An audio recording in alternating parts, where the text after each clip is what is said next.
Okay okay okay okay, सब कुछ set wait हो चुका है। मैं आपके सामने ऑन टाइम 6 बजे उपस्थित हो चुका हूं। प्रणाम सभी को। हेलो सभी को। वेलकम जी सभी का अपने रिस्पेक्टिवली इस नए बैच के पहले ही रिस्पेक्टिव लाइव सेशन में तहे दिल से मैं श्रीधर मानकर आप सबका यहाँ पे स्वागत करता हूं। जल्दी जल्दी आइए, जल्दी जल्दी जुड़िए, चलिए फटाफटी आइए, फटाफटी जुड़िए। काफी सारी बातें करनी, काफी सारी चीजों के बारे में आपको बताना है, आपसे काफी सारी चीजों के बारे में मुझे जानना है। तो it's going to be a lot of things today. Data analytics बड़ी कमाल की चीज है वैसे, अगर देखी जाए तो। ज्यादातर ना आजकल जो हमारे बिजनेसेस होते हैं, जो स्टार्टअप्स हैं, जो ग्रोइंग बिजनेसेस हैं, उनको डिसीजन लेने के लिए भाई साहब ना डेटा एनालिटिक्स की काफी ज्यादा जरूरत पड़ती है।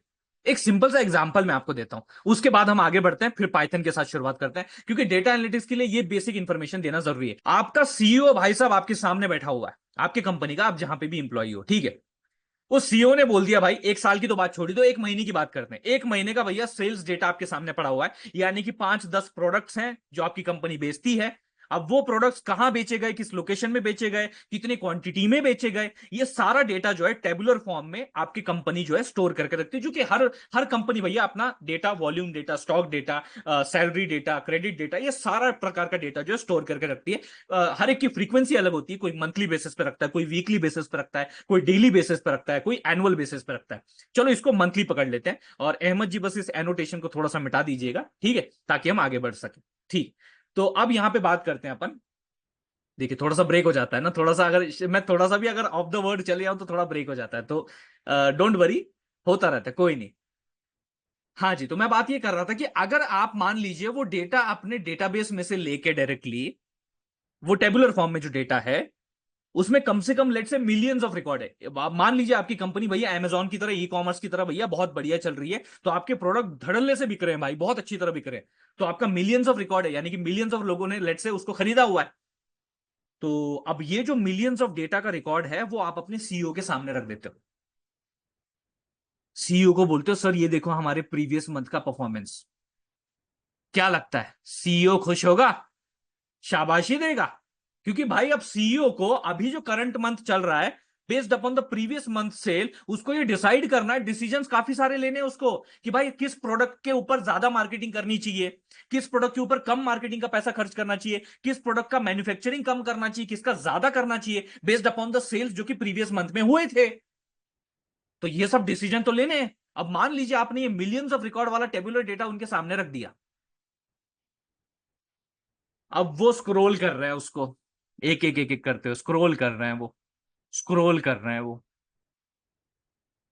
देख रहे हैं वो। Multiple columns are there, let's say 20 columns are there, for 20 products there are 20 column, let's say something like that. मैं जस्ट एक बड़ा सिनारियो आपको बताने की कोशिश कर रहा हूं बस, और कुछ नहीं।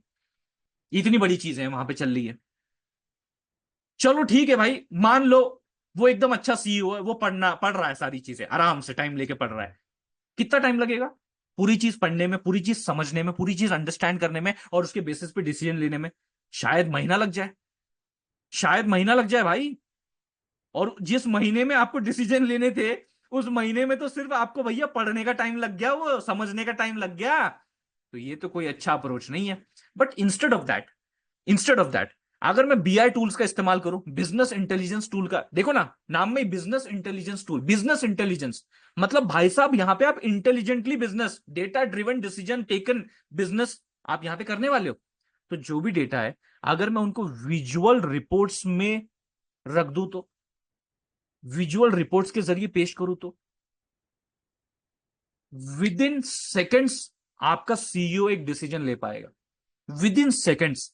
ये पावर है, ये पावर है आपकी उन रिपोर्ट्स की, ये पावर है उन विजुअलाइजेशंस की, जो आगे चल के हम लोग पावर बीआई, टैबलू, जीएलएस के थ्रू हम लोग देखने वाले हैं। ये इंपॉर्टेंस है। इसीलिए आजकल भैया बिजनेस में इसका इतना बोलबाला हो रखा है, क्योंकि ये रियल लाइफ सिनारियो भाई। पहले ऐसी चीजें नहीं थी।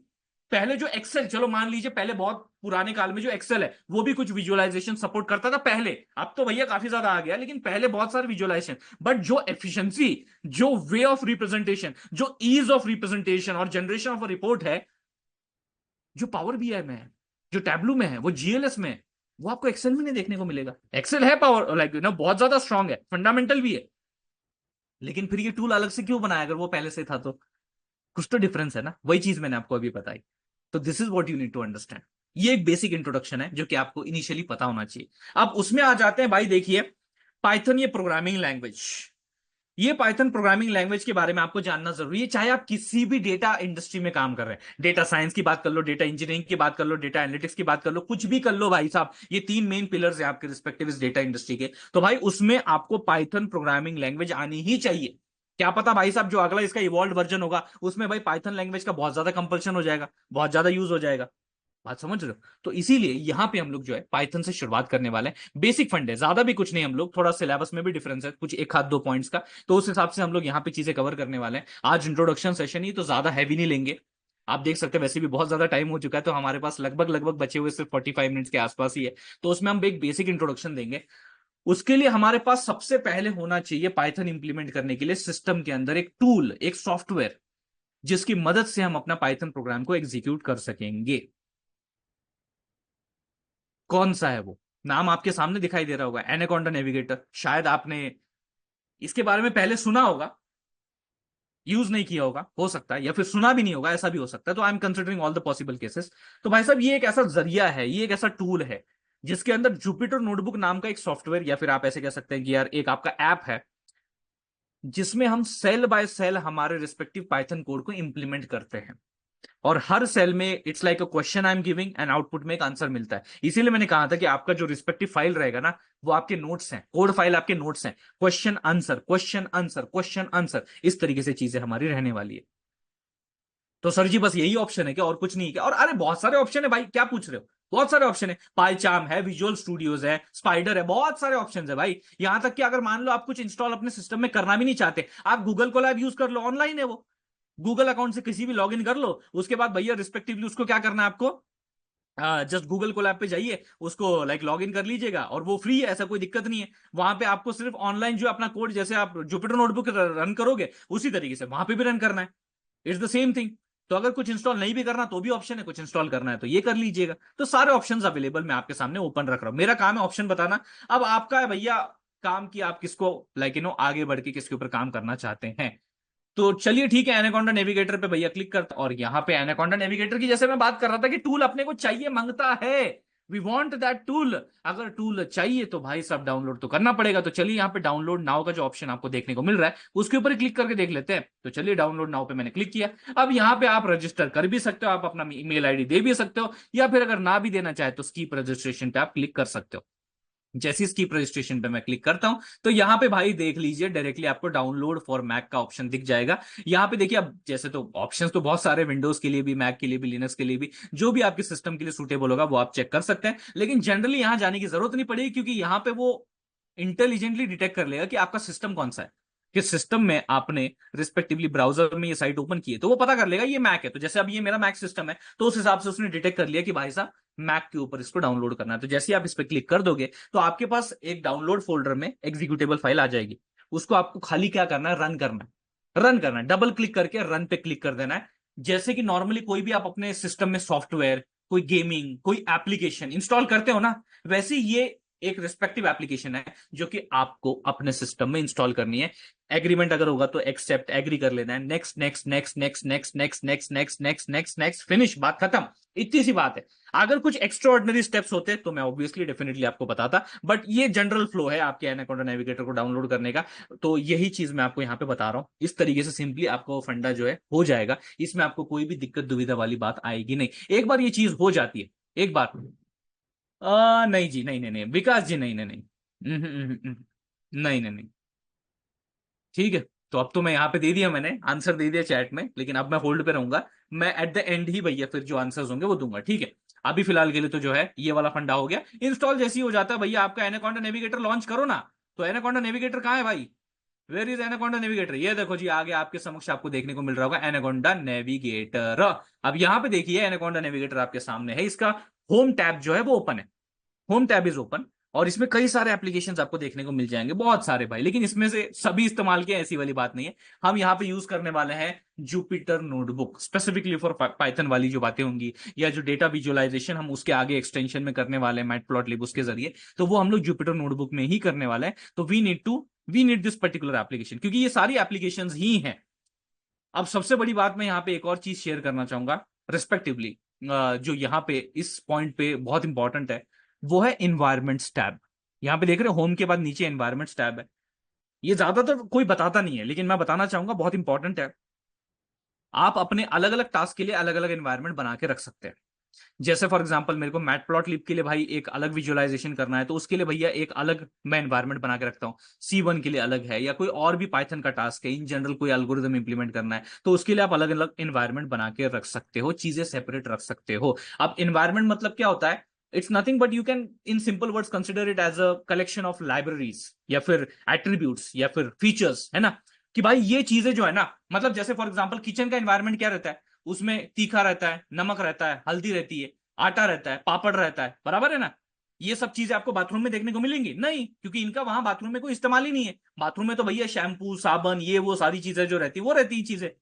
तो जो एनवायरनमेंट उस हिसाब से उसकी काम में ली जाने वाली चीजें, तो वैसे ही जो भी आपका टास्क होगा उसके लिए एक अलग एनवायरनमेंट बना के उसमें आप रिस्पेक्टिवली अपनी अलग अलग लाइब्रेरीज इसमें इंस्टॉल कर सकते हैं। जैसे कि आप देखेंगे सर्च पैकेज, यहां पे मैं एक बड़ा ही पॉपुलर हर बार एग्जांपल देता हूं, नमपाई।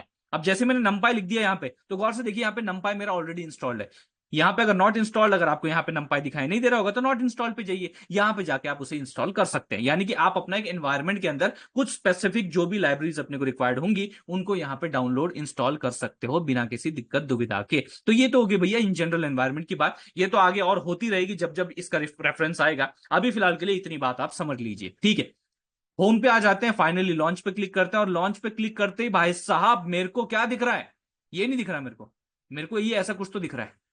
ये एक जुपिटर नोटबुक का, जो कि आपके डिफॉल्ट ब्राउजर में ओपन होगा, कुछ इस तरीके से भैया मामला आपको देखने को मिल जाएगा। इसमें आपको करना कुछ नहीं है, अगर एक न्यू फाइल बनानी है तो न्यू पाइथन फाइल, तो आप देख सकते हैं पाइथन 3 कर्नल यहां पे देख सकते हैं, इस नोटबुक पे क्लिक कर दीजिएगा।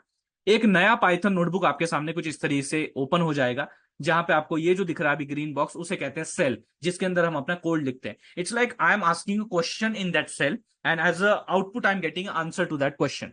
इसलिए मैं कह रहा हूं कि ये आपके नोट्स की तरह काम करेगा। जैसे कि फॉर एग्जाम्पल 1+2 बड़ा पॉपुलर एग्जाम्पल है, हर बार मैं देता रहता हूँ।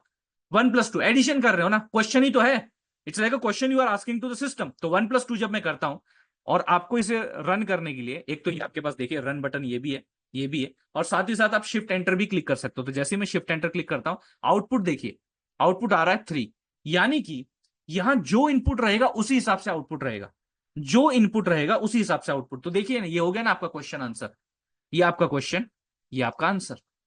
इन्हें कहते हैं प्रोफेशनल नोट्स, जो कि आपके काफी ज्यादा एन वक्त पे अचूक चीजें समझाने में काम आते हैं, अदर देन दो टेक्सचुअल नोट, जो कि भैया आपका अननेसेसरी कई बार टाइम भी वेस्ट करता है, ठीक है? तो ये वाला बात आपको समझनी। अब शुरुआत करते हैं भैया पहले नोटबुक से, पहले रिस्पेक्टिव पार्ट से, वेरिएबल्स, जो कि अभी हम देखने वाले हैं। यहाँ पे जो भी मैंने कोड लिया हुआ है ना, वो बड़ा ही स्पेसिफिक है, कुछ भी चीज इसमें अननेसेसरी नहीं है। जो स्पेसिफिक टारगेटिंग वाली चीजें वही मैंने यहाँ पे इन्वॉल्व की हैं, और वो भी मैंने यहाँ पे रन करके दिखाई है। कुछ चीजों में एरर भी मैंने जानबूझ के इंड्यूस किया है, ताकि एरर के थ्रू भी चीजें आप समझे कि भाई देखो, जनरली दिमाग में क्वेश्चन आता है ना, क्यूरियोसिटी रहती है, अरे क्या ये हो सकता है, अरे क्या ये चीज हो सकती है, क्या ये पॉसिबल है? भाई रन करके देख लो ना, इंप्लीमेंट करके देख लो ना, पता चल जाएगा हो सकता है कि नहीं। जैसे कि अभी अभी शुरुआत करते हैं, आपको मैं धीरे धीरे ना ये स्टेटमेंट बार बार रिपीट करते जाऊंगा, तब आपको इसकी इंटेंसिटी समझ में आएगी। ये बहुत अनूठा तरीका है जिससे आप अपने एंड पे खुद भी इन चीजों को प्रैक्टिकली इंप्लीमेंट करके सीख सकते हैं। वेरिएबल्स की पहले बात करते हैं। वेरिएबल्स क्या होते हैं भाई? क्या होता है?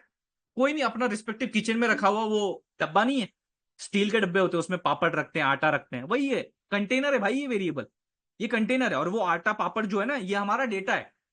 होता कुछ नहीं भाई, अपने मेमोरी के अंदर एक मेमोरी लोकेशन है, उस मेमोरी लोकेशन पे भैया आप कुछ डेटा रखते हो और नाम दे देते हो भैया उसको, रेस्पेक्टिवली लेट से उसे हम वेरिएबल नेम कहते हैं। जैसे मैंने ए बोल दिया, तो ये मेरा वेरिएबल नेम हो गया।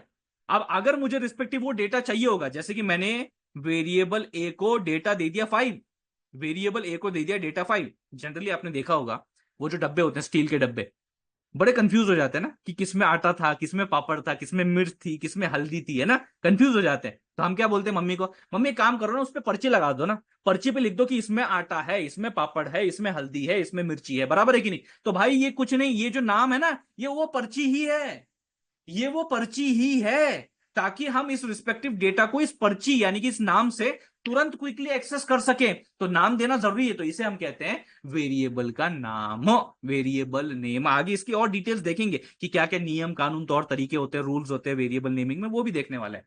लेकिन फिलहाल के लिए यहाँ पे बेयर कीजिए, यहाँ पे बात समझिए कि यार चलिए मैंने 5 जो ये डेटा है, इंटीजर डेटा एक तरीके से, वो मैंने अपना स्टोर कर दिया अपने वेरिएबल ए के अंदर, और जैसी रिस्पेक्टिवली मैं उसे रन करता हूं, रन करने के लिए अगर उसकी वैल्यू मेरे को चाहिए होगी, तो आप देख सकते हो सिर्फ नाम लेने भर से काम हो जाता है।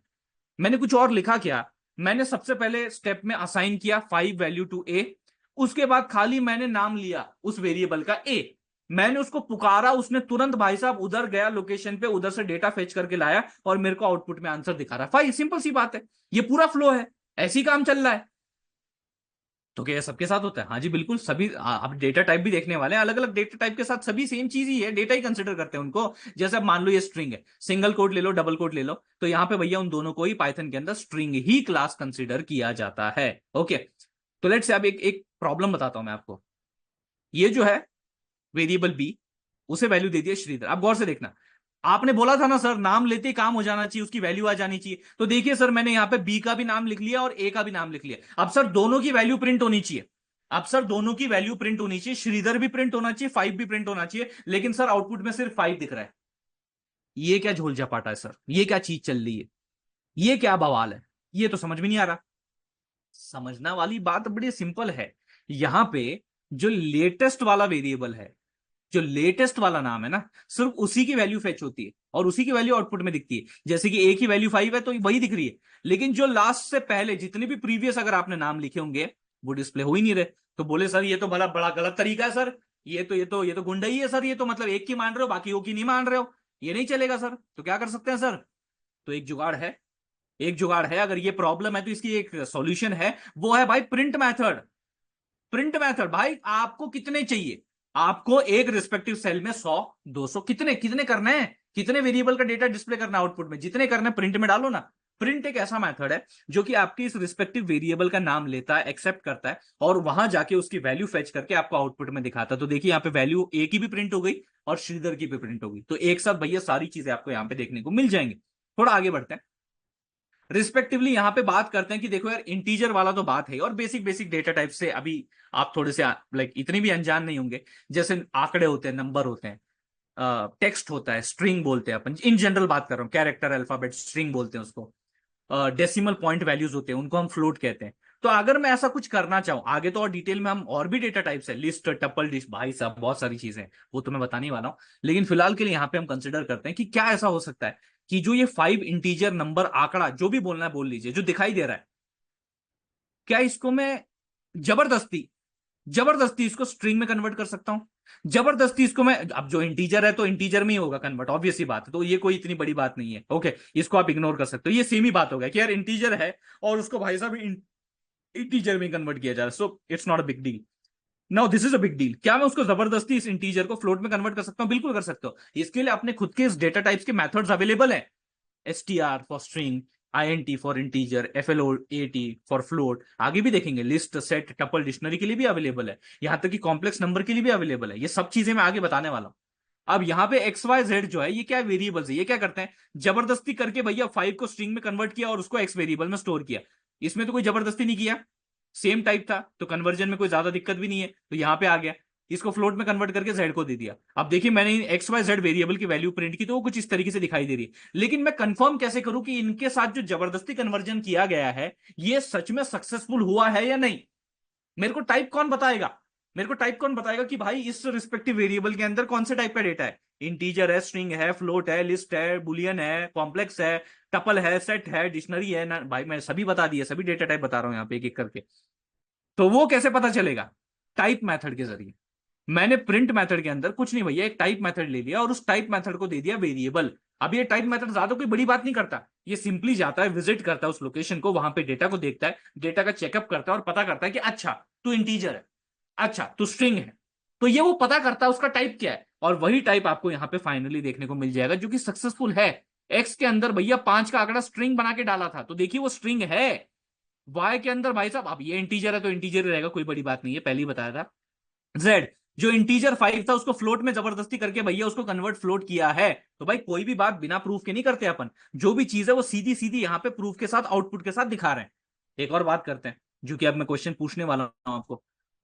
ये क्या बवाल है भाई, स्मॉल पी कैपिटल पी, अच्छा स्मॉल पी को वैल्यू दे दी श्रीधर, कैपिटल पी को वैल्यू दे दी मानकर, और दोनों को मैंने प्रिंट भी किया तो उसने अलग अलग तरीके से प्रिंट भी कर दी भाई, लेकिन पी तो पी होता है ना, लोअर केस क्या अपर केस क्या, ये तो दोनों को सेपरेट ट्रीट कर रहा है। इसे क्या कहते हैं जरा बताइए जरा चैट सेक्शन में, इसे क्या कहते हैं?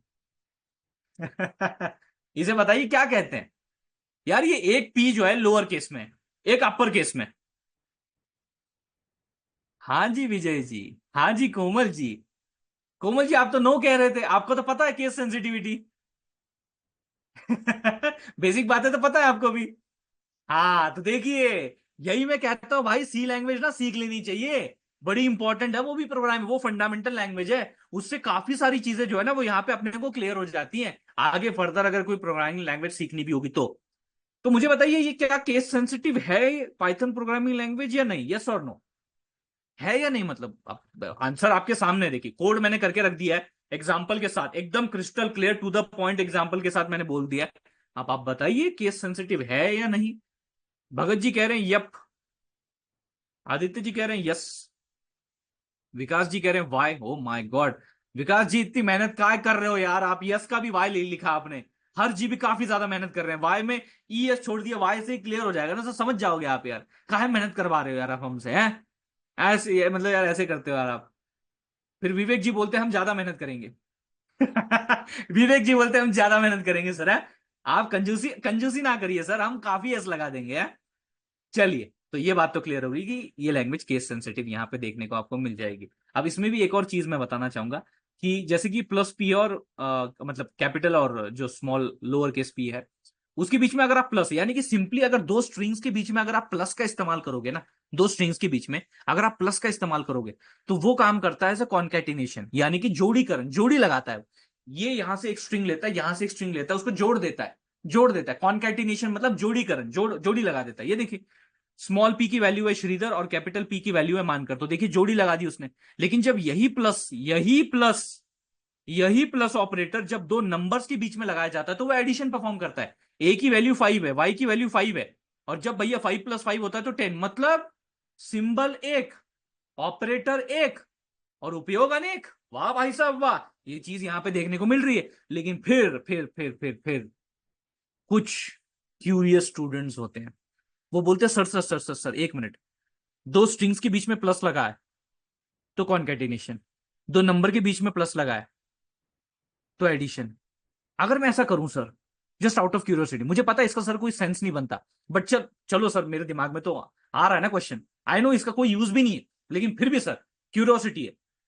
एक साइड पे अगर मैं नंबर रख दूं और एक साइड पे स्ट्रिंग रख दूं और उसके बीच में अगर मैं एडिशन लगा मतलब प्लस ऑपरेटर लगाऊं, तो सर कौन सा ऑपरेशन परफॉर्म होता है? तो कोई ऑपरेशन परफॉर्म हो ही नहीं पाएगा, क्योंकि ये होता है एरर, ये देता है एरर।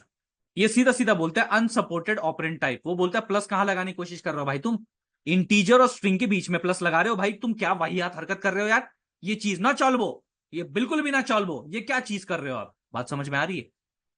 नोटिस कीजिए मैं आपको किस फ्लो के थ्रू लेके जा रहा हूं। आपके दिमाग में क्वेश्चंस ऐसे आएंगे, आप उनको सिंपली इंप्लीमेंट करके अपने आंसर प्राप्त कर सकते हो, ये मेरा कहने का उद्देश्य है।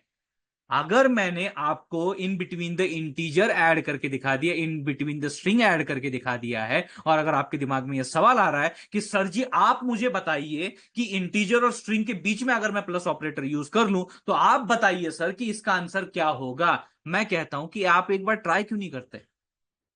कोई बड़ा रॉकेट साइंस तो मैं आपसे करवा नहीं रहा हूं, मैं सिर्फ आपको अपने क्यूरियोसिटी जो क्वेश्चन है उसको इंप्लीमेंट करके आंसर प्राप्त करने की बात कर रहा हूं। इसमें ऐसी भी बात नहीं कि आपको बहुत सारी चीजें पहले से जानने की जरूरत है, नहीं। उठाना है एक वेरिएबल जिसमें भाई साहब नंबर होगा, उठाना है दूसरा वेरिएबल जिसमें स्ट्रिंग होगा, दोनों के बीच में प्लस रख देना है और देखना है आंसर क्या आता है। अगर एरर नहीं आया मतलब पॉसिबल है, कर सकते हो, कर सकते हो, एडिशन लगा सकते हो, लेकिन अगर एरर आ गया मतलब नहीं कर सकते, you have got the answer. मैं सच बताऊं, मैं चीजों को ऐसे ही सीखा है। कई सारे सवाल जो है मेरे दिमाग, अभी आप जब ये पूरी फाइल देखोगे ना, ये ऐसी बहुत सारी कोड फाइल्स है, जब आप देखोगे ना आपको समझ में आएगा कि मैं स्पेसिफिक क्वेश्चन टारगेटिंग कोड लिख रहा हूं। क्वेश्चन टारगेटिंग कोड, क्योंकि मुझे खुद को बहुत सारे सवाल पड़ते हैं, उनको इंप्लीमेंट करके उनका आंसर प्राप्त करता हूं मैं। ये चीज आप भी प्रैक्टिस में लाइएगा जरूर। चलिए आगे बढ़ते हैं, कुछ नियम कानून तौर तरीके देख लेते हैं भाई साहब। जैसे कि फॉर एग्जांपल वेरिएबल का नामकरण करना है। अब जो ये नामकरण करना है, सर जी एक बात बताइए, कौन सा नाम वैलिड होगा कौन सा नहीं? आदित्य जी कह रहे हैं, बड़ा बड़ा मजेदार क्वेश्चन है आदित्य। मैं मानता हूं यार, कमेंट नहीं देखना चाहता मैं, बीच में फ्लो में ब्रेक होता है, बट चलो अब देख लिया, इसके बाद नहीं देखूंगा, अब टाइम ही कितना बचा है, थोड़ा सा ही टाइम है। तो आदित्य जी, इसको आंसर क्या रहेगा मेरी तरफ से, आप बता दीजिएगा।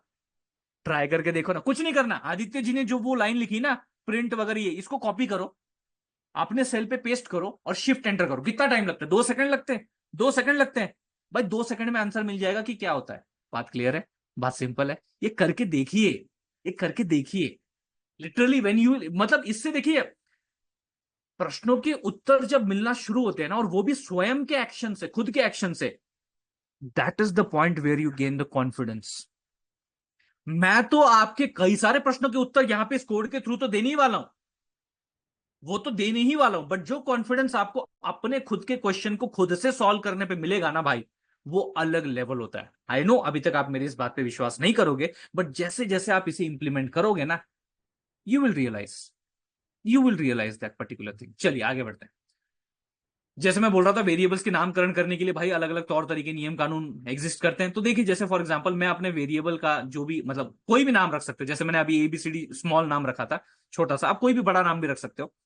वेरिएबल जो भैया यहां पे मैं नामकरण करने की कोशिश कर रहा हूं, यहां पे मैं अपने पूरे वेरिएबल नाम को लोअर केस में लिख सकता हूं, वैलिड है, कोई दिक्कत नहीं है। यहां पे मैं अपने रिस्पेक्टिव वेरिएबल नाम के बीच में एक स्पेशल कैरेक्टर अंडरस्कोर का भी इस्तेमाल कर सकता हूं, कोई बात नहीं, वैलिड है। मैं अपने रिस्पेक्टिव वेरिएबल नाम का अंडरस्कोर से शुरुआत भी कर सकता हूं, कोई बात नहीं, वैलिड है। मैं अपना वेरिएबल नाम का शुरुआत कैपिटल लेटर से भी कर सकता हूं, कोई बात नहीं, वैलिड है। मैं अपना पूरा वेरिएबल का नाम भाई साहब कैप्स लॉक यानी कैपिटल लेटर में लिख सकता हूं, अपर केस में लिख सकता हूं, कोई बात नहीं, वैलिड है। मैं अपना रिस्पेक्टिव वेरिएबल के नाम में नंबर भी यूज कर सकता हूं, कोई बात नहीं, वैलिड है। लेकिन लेकिन लेकिन सबसे बड़ा लेकिन आ जाता है, नंबर को कभी भी शुरुआत में मत रखना अपने वेरिएबल नाम में। Never ever keep the number in respectively starting of the variable name, never ever keep. क्यों सर, क्यों नहीं रख सकते?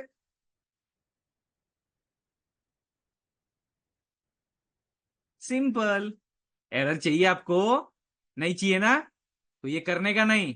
सीधा सीधा बोल रहा, धमकी दे रहा हूं मैं, ऐसे समझोगे नहीं, चेतावनी से तो धमकी देनी पड़ती फिर, समझो। समझ ही नहीं आ रहा, सिंटैक्स है भाई वो, सिंटैक्स के अंदर पल्ले ही नहीं पड़ता उसको वो, कि भाई तुम नंबर से शुरुआत कर रहे हो अपने वेरिएबल के नाम के, ना ना ना। और भी है जो चीजें पल्ले नहीं पड़ती। आप बीच में ऐसे कुछ अंडरस्टैंड कुछ भी भैया ऑपरेटर यूज नहीं कर सकते, आप यहाँ पे कुछ और स्पेशल कैरेक्टर जैसे डॉलर का इस्तेमाल नहीं कर सकते। कुछ कुछ महानुभाव, बाय गॉड भाई साहब, कुछ कुछ महानुभाव ऐसे व्यक्तिमत्व होते हैं जो कि वेरिएबल के नाम के बीच में स्पेस दे देते हैं यार। ये मैंने एक क्वेश्चन देखा था, टेक्निकल एमसीक्यू में पूछा था, टेक्निकल एमसीक्यू में पूछा था, एक एक कैंडिडेट ने क्या किया पता, अब एक मुझे पता है वो कैंडिडेट ने क्यों किया, क्या किया, क्योंकि वो मेरा ही कलीग था, मेरे साथ ही भैया मेरा सहपाठी था। तो टेक्निकल एमसीक्यू क्वेश्चन में पूछा गया है, ये एक ऐसा वेरिएबल का नाम रखा है और बीच में स्पेस दिया है, और उन्होंने बोला था, सिंपल क्वेश्चन था कि कौन से इसमें से वैलिड वेरिएबल नाम है। तो भाई उसने इसको इसको रिस्पेक्टिव ये आंसर था, इसको टिक ही नहीं किया उसने। क्यों? उसको लगा, उसको लगा कि शायद प्रिंटिंग मिस्टेक हुई है। उसको लगा कि शायद प्रिंटिंग मिस्टेक हुई है, कि वेरी और एबल के बीच में भैया स्पेस दे दी है। तो जानबूझ के वो एग्जांपल मैं यहां पे यूज कर रहा हूं कि भाई कोई प्रिंटिंग वगैरह मिस्टेक नहीं होती, और अगर हो भी जाए तो एक बार पूछ लो कि क्या यहां पे कोई प्रिंटिंग मिस्टेक है। अगर नहीं होगी तो मैडम आंसर यही है, क्लियरली अभी बता देता हूं। वैसे तो जनरली अभी ऑन पेपर तो होते नहीं, वो तो हमारे टाइम पे ऑन पेपर होते थे, अभी तो ज्यादातर ऑनलाइन ही होते। तो ऑनलाइन तो भैया रिस्पेक्टिवली ये ग्लिच आना या फिर ऐसे कुछ प्रॉब्लम होना बड़े ही रेयर होते हैं, बट स्टिल मैं बताना चाहूंगा कि भाई ये भी एक एरर ही है, ये इनवैलिड सिंटैक्स है। एक और चीज बताता हूं, कई बार क्वेश्चन आपको इस तरीके से पूछे जा सकते हैं कि भाई देखो, अलग अलग रिस्पेक्टिव वेरिएबल्स को मुझे डिफरेंट वैल्यूज जो है वो असाइन करनी है, किस ऑपरेटर का इस्तेमाल किया जाए? सीधा आंसर होना चाहिए कॉमा ऑपरेटर, सीधी बात, नो बकवास, कॉमा ऑपरेटर। कैसे? इक्वल टू के लेफ्ट हैंड साइड में आप लिखोगे वेरिएबल वन, वेरिएबल टू, मतलब जो भी आपके वेरिएबल के नाम होंगे कॉमा सेपरेटेड मैनर में, और इक्वल टू के राइट हैंड साइड में आप लिखोगे उनकी वैल्यूज 1, 2, 3। तो होगा क्या, ये 1 जो वैल्यू है ये वेरिएबल 1 को असाइन की जाएगी, ये 2 वैल्यू वेरिएबल 2 को असाइन की जाएगी, और ये 3 वैल्यू वेरिएबल 3 को असाइन की जाएगी। और आपके तीनों, आपको विश्वास नहीं होता भाई यहीं पे जा रही है असाइन हो रही है कि नहीं, तो प्रिंट करके देख लो भाई, देखो 1 2 3 वेरिएबल 1 2 3 को ही असाइन हो रही है। अब एक और अगली तरीके से क्वेश्चन आपको पूछा जा सकता है कि मेरे को एक बात बताओ जी, just tell me one thing, कि अगर मुझे सेम वैल्यू एक से ज्यादा वेरिएबल को असाइन करनी होगी तो उसके लिए क्या मैं कॉमा ऑपरेटर का इस्तेमाल करूंगा? आंसर शुड भी बिल्कुल नहीं, जरूरत ही नहीं है, जरूरत ही नहीं है कॉमा ऑपरेटर की, सिर्फ इक्वल टू ऑपरेटर यूज कर लो। करना क्या है, मुझे वेरिएबल 1, वेरिएबल 2 और वेरिएबल 3 तीनों वेरिएबल्स को सेम 5 वैल्यू असाइन करनी है, तो सबके बीच में इक्वल टू डाल दो, बात खत्म, चेक कर लो तीनों वेरिएबल्स का भैया रिस्पेक्टिव वैल्यू सेम है, 5 है। तो इस तरीके से भी बेसिक लेवल पे क्वेश्चनिंग हो सकती है। अब आ जाते हैं भैया रिस्पेक्टिवली आज के आखिरी मुद्दे, यानी कि डेटा टाइप्स, जो कि अभी हमें देखने हैं, समझने हैं, जानना है। उसके बाद अपन जो है रोक देंगे, आज का सेशन ज्यादा हैवी नहीं करेंगे। कल भैया और भी चीजें, बहुत सारी ऑपरेटर वगैरह फंडे पड़े हुए हैं, कुछ नंबर्स के बारे में इन्वेस्टिगेशन है, वो कल कर लेंगे। लेकिन आज बेसिक कुछ डेटा टाइप्स जो पाइथन की दुनिया में एग्जिस्ट करते हैं, उनको एग्जाम्पल के साथ और प्रूफ के साथ कि भाई जो मैं बोल रहा हूं वो सही है, वो टाइप के साथ मैं आपको यहां पे बताने वाला हूं मेथड, ठीक है। तो यहां 10 वेरिएबल ले लिए टू डेमोन्स्ट्रेट द 10 वेरिएबल। ये तो आप जानते हैं ये इंटीजर है, ये आप जानते हैं ये स्ट्रिंग है, ये बुलियन, यानी मतलब not Boolean sorry, float, float data type है, डेसिमल पॉइंट उसमें है। ट्रू फॉल्स, ये होता है बुलियन टाइप। बुलियन टाइप मतलब क्या, जिसमें भाई साहब दो ही बातें होती है, एक तो सच्ची है तो झूठी, एक तो हाँ या ना, एक तो पास या फेल, यानी कि जिसको हम लोग जनरलाइज करते हैं इन टर्म्स ऑफ ट्रू या फॉल्स, ट्रू या फॉल्स। ये होता है आपके रिस्पेक्टिवली वेरिएबल की वैल्यूज इन बुलियन टाइप। मतलब आपके पाइथन में कुछ ऐसे डेटा टाइप्स एग्जिस्ट करते हैं जिन टाइप्स के अंदर कुछ वैल्यूज अलाउडेड होती है कि भाई हाँ इसमें ऐसी वैल्यूज होंगी, इसमें ऐसी होंगी, इसमें ऐसी होंगी, मतलब उनका टाइप, डेटा का टाइप जो अलाउड होता है। तो वैसे 10 टाइप है, तो ये बुलियन तो हो गया। एक होता है कॉम्प्लेक्स नंबर, जो कि hardly generally we are never going to use it, but still है, तो भैया चलो मेंशन कर दिया। जहां पे imaginary number is nothing but, आपने अपने स्कूल डेज में शायद थोड़ा पढ़ा भी होगा मैथ्स में, जहां पे इमेजिनरी नंबर अपना complex number is nothing but a combination of real part and imaginary part. Real part जो कि रियल नंबर है, जो इमेजिनरी नंबर मतलब जो कि एग्जिस्ट नहीं करता वो इमेजिनरी है। तो ऐसे भैया दोनों का कॉम्बिनेशन है कॉम्प्लेक्स नंबर होता है। इतना भी पता तो भी बहुत है भैया, इससे ज्यादा अपन वैसे भी यूज नहीं करने वाले। ये है भैया इंपॉर्टेंट चीजें जिनके बारे में इन डिटेल डिस्कशन अपन करने ही वाले हैं। वो है आपका लिस्ट, सेट, टपल, डिक्शनरी। गौर फरमाइएगा जरा ब्रैकेट्स पे, स्क्वायर ब्रैकेट लगा दिया कॉमा सेपरेटेड एलिमेंट तो लिस्ट हो गया, कर्ली ब्रैकेट लगा दिया कॉमा सेपरेटेड एलिमेंट तो भाई सेट हो गया, राउंड ब्रैकेट लगा दिया कॉमा सेपरेटेड एलिमेंट तो टपल हो गया, और अगर आपने क्वेश्चन आंसरिंग कर दिया तो भाई वो डिक्शनरी हो गया। मतलब क्वेश्चन, नाम, नाम क्या भाई तेरा? आंसर श्रीधर। काम, भाई तेरा काम क्या है? आंसर स्टूडेंट्स की हेल्प करना जी। क्यों, सही बात है कि नहीं? तो इस तरीके से भाई आपको ये की वैल्यू को जो अपना कोलन सेपरेटेड ऑपरेटर है वो यहां पे आपको लगते हुए इन दोनों के बीच में देखने को मिल जाएगा। और एक रिस्पेक्टिव डेटा टाइप है जो कि भाई किसी के लेने देने में नहीं होता, नन। मतलब ये एक ऐसा डेटा टाइप है जिसमें आप मतलब लाइक अगर आप देखेंगे ना तो इसमें एक नन वैल्यू दी गई है, और इसका टाइप भी नन होता है। ये ज्यादातर अपन तब इस्तेमाल करते हैं जब लेट से अपने को अपने प्रोग्रामिंग में एक वेरिएबल को इनिशियलाइज किसी भी वैल्यू से नहीं करना है, कुछ भी उसमें इनिशियलाइज नहीं होना चाहिए, किसी भी टाइप ऑफ डेटा उसमें नहीं होना चाहिए, तो अपन उसे नन टाइप को इनिशियलाइज कर सकते हैं। तो यहां पे अगर आप गौर से देखेंगे तो सभी का भैया कुंडली निकाला है, यानी कि सभी का टाइप मैंने यहां पे निकाला है, integer, string, float, bool, complex, जो मैंने बोला था वही है, list, set, tuple, dictionary, none type. ये सब के सब एग्जांपल प्रूफ के साथ मैंने आपको दिखा दिए। बाकी की जो आगे की बातें हैं वो आगे करेंगे, कल करेंगे। कल के सेशन में वापस 6 बजे मुलाकात करते हैं। आज यहीं पर रुकते हैं, आज यहीं पे थमते हैं।